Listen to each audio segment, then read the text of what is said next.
It's stretch time. Hi gang, Rob here. It is the evening of 15 October 2013, and yes indeed it is stretch time. Got a little knife review for you tonight, and it's a guest blade in for sharpening. Let's see.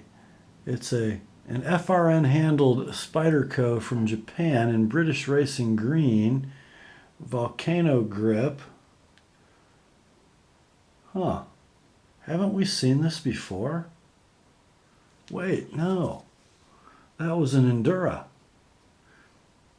Also in ZDP 189. Same color, same chassis. From the same guy. Yeah, just a week or two ago I had toadstkr Endura in his Nemesis steel ZDP 189 in for sharpening. That one came out so nice that he sent me this Stretch. Actually, this is the knife that gave him fits. The Endura he had not attempted yet. So I got this knife with all its battle scars from toadstkr fighting with it, and I was happy to do it. I kind of like working with this ZDP. The Edge Pro seems to like it, not quite as well as it likes D2. It takes a little more work, but you know, it does okay, doesn't it? Let's take a look at this edge here. If we can get a camera angle without too much glint.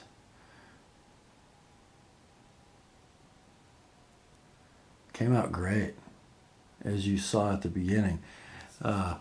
This particular one, before we get into the review, you're going to notice a finish on this blade. Actually, you're noticing me in the camera reflection that is certainly more highly polished than you see on stretches in catalogs and stores, because that doggone toadstkr, he lives out there in Oregon where it rains 368 days a year, and I think he lives near the coast too, which makes it kind of salty. That guy can stain or rust anything, even ZDP. I guess he told me he was cutting up an orange and the blade stained rather instantly before he had a chance to wipe it off, so he polished it. And boy, did he do a nice job. This model knife will normally come with the standard satin finish, Seki City finish that you always see on Spyderco knives. So don't think this finish is what you're going to get if you buy a Stretch. Okay, so now that it's sharp and now that I've carried it for a couple days, time to do a quick review. And let's face it, if this knife is being reviewed on this channel, it faces some challenges, doesn't it? Let's just say, although I love Spyderco, Seki City is not my favorite Spyderco plant. I prefer the Golden Colorado and Taichung plants, the knives that come out of them, a little more than I do the Japanese ones. I'm not a big fan of the volcano grip FRN handle and nested stainless steel liner chassis that you see on Delicas, Enduras, and Stretches. I don't mind it so much like in the Dragonflies and the other tiny knives, but I don't really prefer it in the Delica and up size knives. But I've never had a Stretch in hand until now. And I'm not going to talk about the shortcomings of the chassis much. I'm not going to talk about the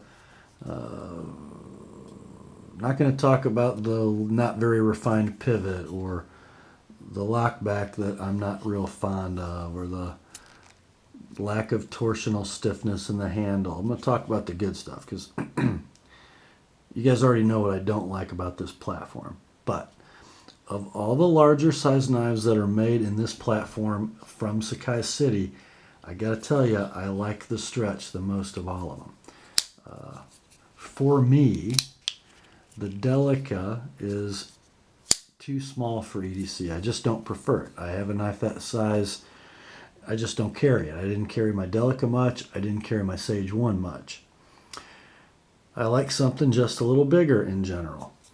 And this knife I would put it size-wise between a Delica and an Endura.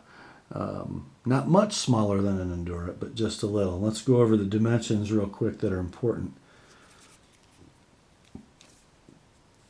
Blade length is 3.5 inches. I think the Endura is what, 3 5/8 or so.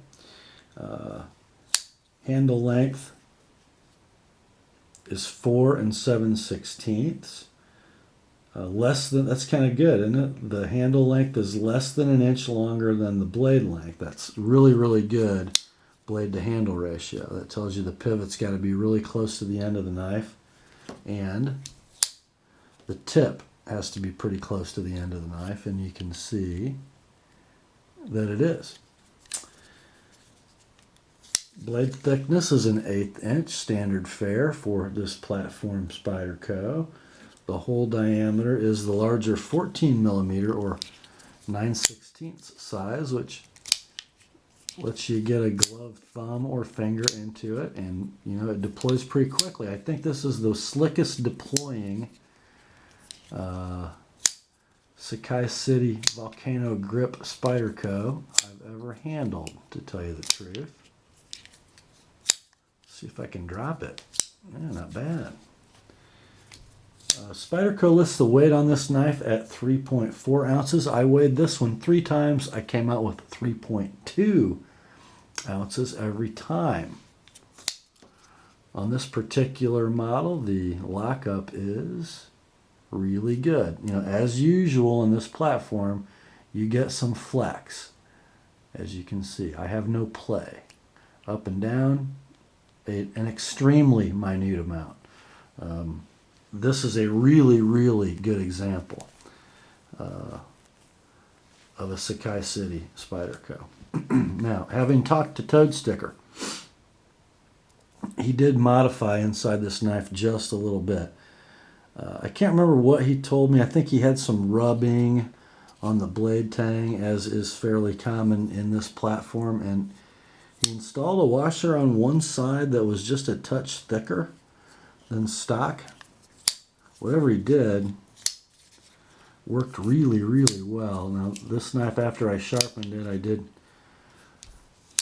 clean and adjust and lubricate a little bit, and it is running some of that Daiwa reel oil I showed you in my lube video a few days ago. Seems to be working really well. Been in here for a couple days, and very slick operation. So far the Stretch is the best of its stable, in my opinion, in size, capability for weight. Let's talk about ergonomics and mechanics. This is better than any Stretch or any Delica or Enduro that I've ever handled, to tell you the truth. Now, ergonomics, let's look at the grip. First, the saber grip. My hand's medium to large. A really good, comfortable 4-finger grip. Excuse me. I will say this. This little palm swell, a little uncomfortable. It kind of crowds the middle finger and forefinger into this choil that's kind of bigger than 1 finger, but not big enough for 2. Not horribly uncomfortable, not by a long shot. And then it kind of leaves the pinky without much grip. They could have trimmed that, I think, and been better off. But not bad. And then if you move up to the forward choil, and thank you, Spyderco, for giving one of these Seki City knives in FRN a forward finger choil, a 50-50 choil. It's not a super deep scallop, but it works well. Lets you come up over the hole. I don't mind that a bit.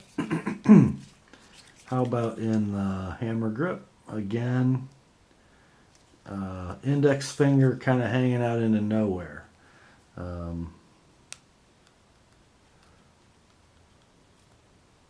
Not super comfortable, but I don't know how much you'd use that knife in that grip, but not bad. Now if we go reverse grip, that's where it really shines. I mean, that's perfection. So ergonomically, versus an Endura. In some areas better, in some areas worse. Let's talk about blade shape. We've got, in this case, a full flat ground blade of ZDP 189, and it's ground pretty darn thin behind the edge. I believe, and you guys can kind of judge, you look at these two videos of the Endura and the Stretch side by side, you can kind of tell for yourself maybe, and I'll look at the other video, which knife ground at the same angle, 15-degree secondary bevel with a 20-degree micro, which one looks narrower? I don't really remember. I'm going to have to go look, but it just seems like this knife feels like it might be a little thinner behind the edge than Toadstk's Endura was. Anyway, it appears to be a really, really nice slicing knife. The blade shape. Recognize this blade shape, anybody? It's really not unique to the Stretch. What if this knife were just a little thicker? Maybe hollow ground with a really pronounced satin finish, and it were made out of CPM M4, and it came with a carbon fiber handle. That'd be a Gale Bradley, wouldn't it? Yeah. A little slightly different ricasso area than the Gale Bradley, but really from there forward, almost identical in blade shape. And that is not a bad thing. For utility use, for cutting, what a great blade shape. Now, the Gale Bradley is certainly in no way a tactical blade. The choil is 50-50 and you only have one. You can't really get back on that knife and protect your hand from going forward. On the Stretch, you certainly can. So could it flex into a backup tactical role? Absolutely. Adequate straight ahead pointy tip for piercing. Wouldn't be the best piercer in the world, but it certainly would be no slouch. Great slashing ability with a good amount of belly for a knife its size. Tip, I would say adequately strong, wouldn't you? Yeah. I don't see a problem there.